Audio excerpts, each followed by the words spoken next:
Guys, bago magalit ang lahat, tingnan nyo tong nakita ko. Napakatindi nito. Eto na. Talaga. 120 watts na cigarette lighter. Oh. Eto yan. Ginupit ko yan eh. Kaya ganyan natin. Cigarette lighter, 120 watts. May kasama siyang fuse. Yan. Kapag bumitaw yung fuse, ganyan magpalit ng fuse. Paano ba yan? Okay. So, ganito yung itsura niya.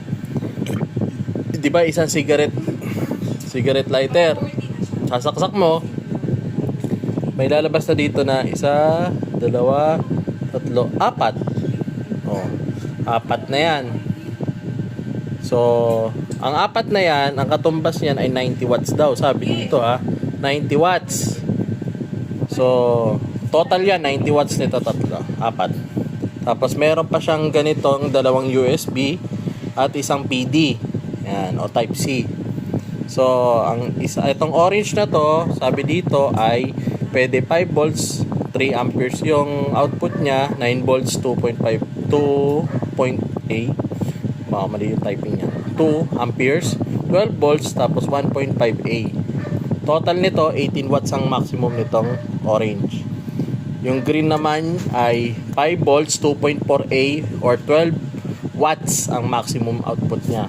Yung PD or Type C, 5 volts, 2.4 ampere, 12 watts maximum niya. So, all in all, 120 watts yan.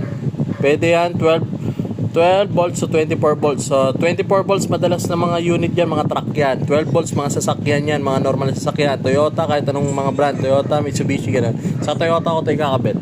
Okay? So, nasa yellow basket yan. Check out nyo na. O nga pala, bago ako sabihin yan. Ito, yan.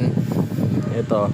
Pwede yang dikitan ng, ang tawag doon? Dikitan ng double-sided tape. Tapos ididikit mo na yan. Kagaya niyan, dinikit niya doon sa gilid. O, diba? Sa akin naman, doon sa harapan ko dinikit. So, yan. Check out nyo na yan, guys. Napakamura na yan. Nasa yellow basket yan. Check out nyo na, guys. Ciao!